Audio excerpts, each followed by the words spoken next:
Om Namo Bhagavate Vasudevaya. Om Namo Bhagavate Vasudevaya. Namo Vishnupadaya Krishna Krishnaya Bhutale Srimate Bhaktivedanta Swami Niti Namine Namaste Saraswati Devi Gauravani Pracharine Nirvishesha Shunyavadi Pachatade Satarine Jai Sri Krishna Chaitanya Prabhu Nityananda Shri Advaita Gadadhar Srivasadi Gaur Bhaktivinoda Hare Krishna, Krishna Krishna, Hare Hare, Hare Rama, Rama Rama, Hare Hare, Mukham Karoti Vachalam, Pangum Langaite Girim, Yatkrupa Tamaham Vande, Shri Gurum Dinatarine. Hare Krishna. So today we'll see verse number 13 of chapter 5, Karma Yoga Action in Krishna Consciousness. So let us see the verse. Sarva karmani manasa Sarvakarmani manasa sannyasaste sukham vashi sannyasaste sukham vashi navadvare pure dehi navadvare pure dehi naiva kurvanna karayat naiva kurvanyakarayan. sarva karmani manasa Sarvakarmani manasa sannyasaste sukham vashi sanyasyaste sukam vasi navadvare pure dehi navadvare pure dehi naiva kurvanna karayan. naiva kurvanakarayan. Please chant. Sarvakarmani manasa sanyasyaste sukam vasi navadvare pure dehi naiva kurvanakarayan.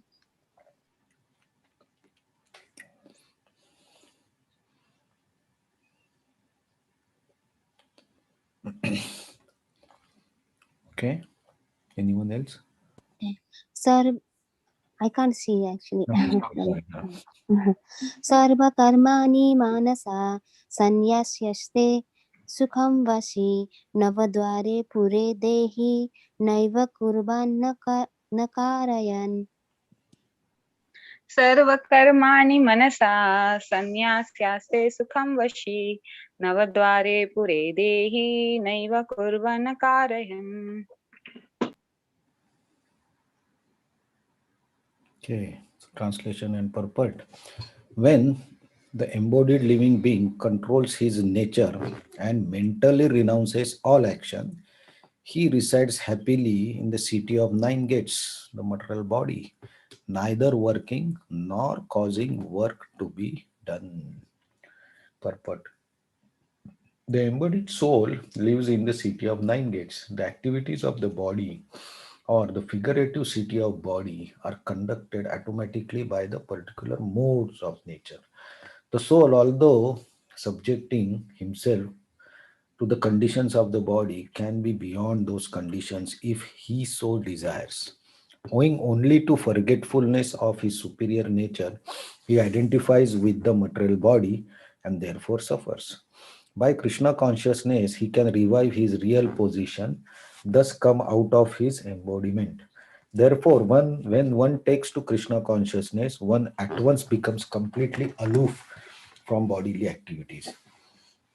In such controlled life, in which his deliberations are changed, he lives happily within the city of nine gates. The nine gates are mentioned as follows: Navadvare pure dehi hamso lila yate bayi vashi sarvasya lokasya stavarasya charasya cha.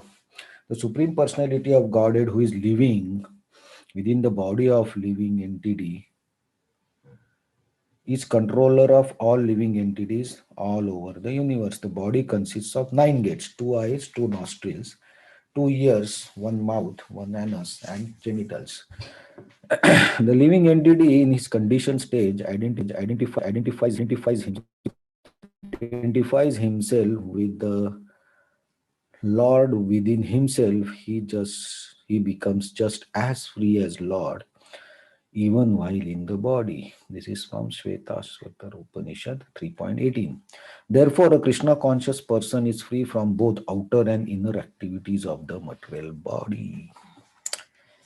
So, very instructive verses, next few verses, trying to analyze who is actually the doer of the activities. Because Krishna told till now that, okay, Arjuna, if you are not attached to the fruits of work, you will not have to suffer the results, or you will not be uh, engaged, or you will not be blocked or entangled, right? So last verse Krishna said, if you are in union with the in devotion with the Supreme, then you are free. But if you are not in dovetailing with the Supreme, then you are entangled.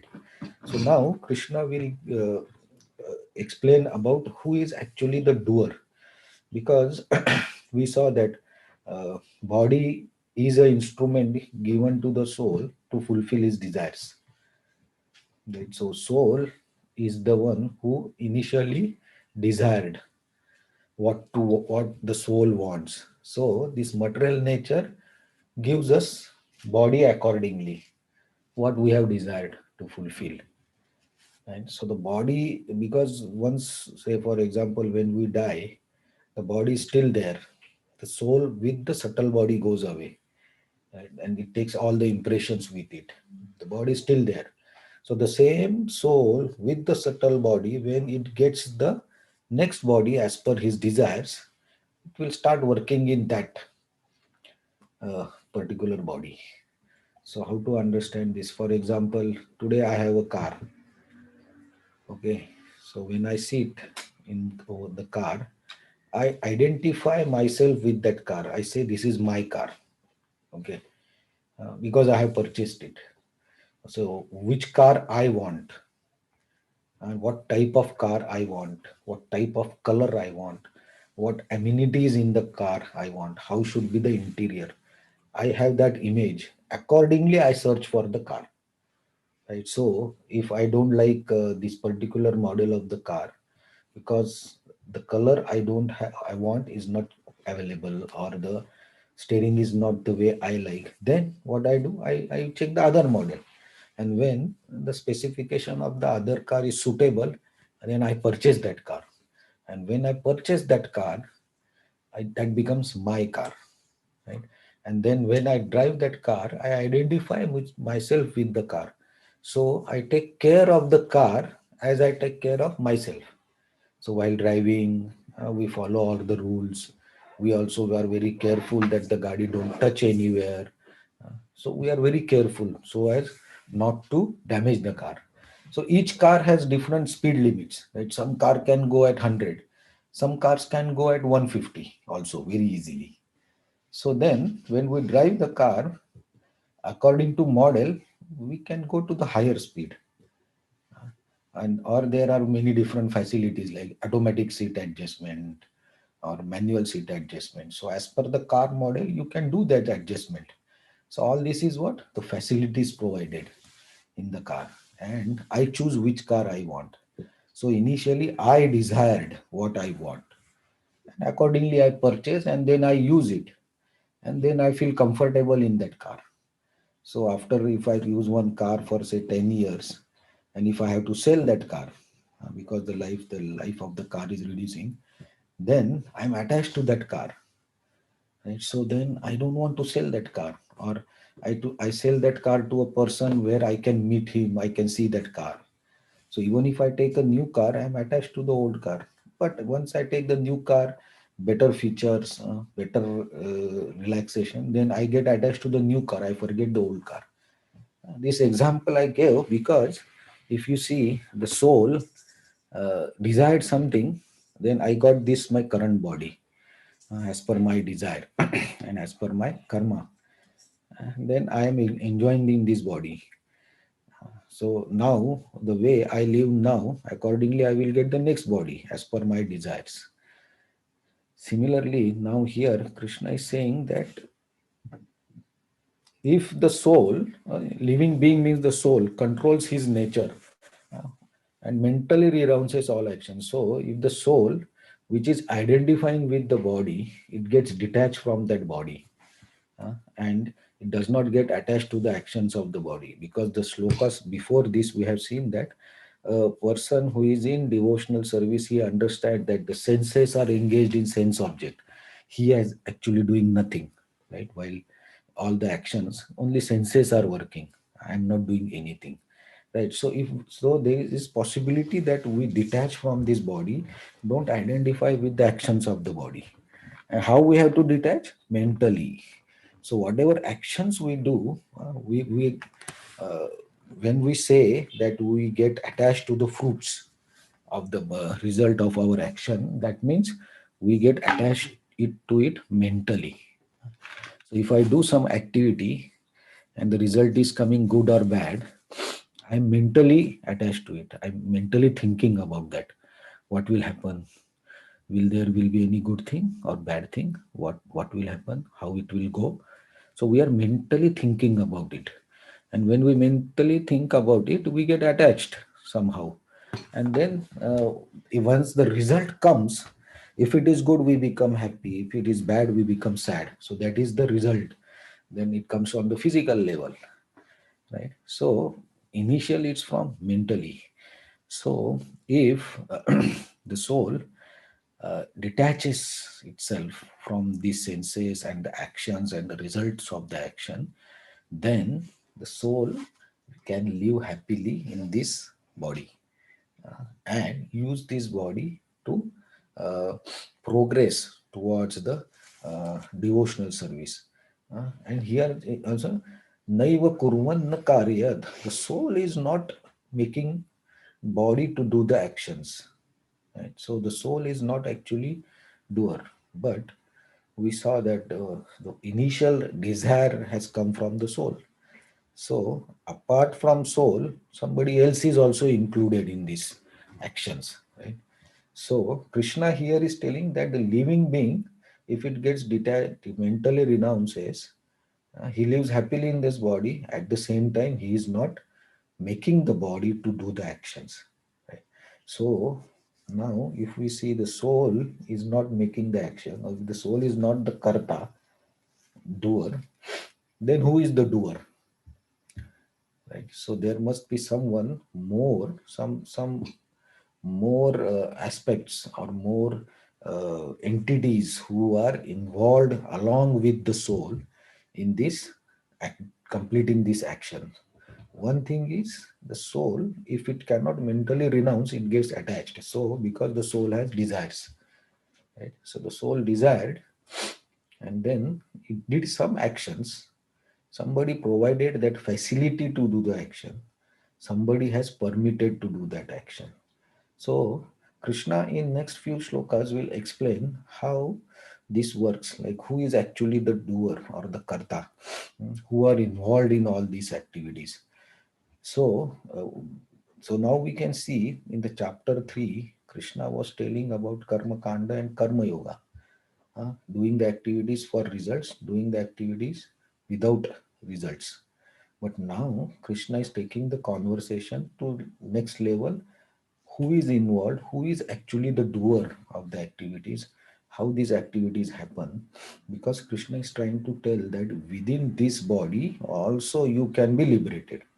Yesterday or day before yesterday, we see that verse that if you are connected with the Supreme and you are not attached to the results and you are renounced, then in this current body also you can be liberated. So now Krishna will explain how these activities or actions are actually happening. So he's trying to tell Arjuna that Arjuna, if you think that you are the only killer of your enemies, then that understanding is wrong.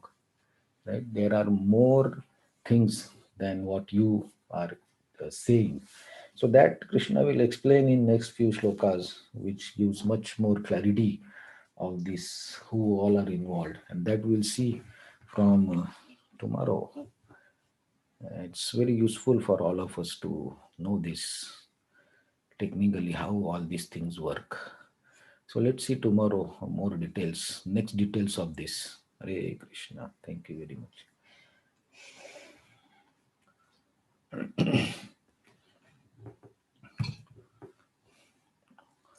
Okay, any other points or additions anybody will like to do to this slokas?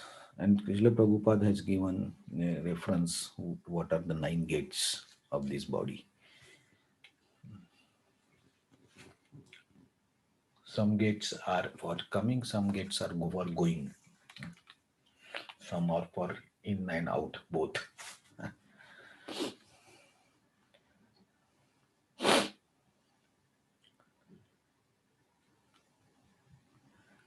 The soul, although subjecting himself to conditions of the body, can be beyond these conditions if he so desires. So, if the soul properly desires, he can be away from this body also. That's the main. It's one of the interesting points. Okay, let's see tomorrow who is the karta, who are involved in all these actions. Thank you very much. Hare Krishna. Hare Krishna. Thank you.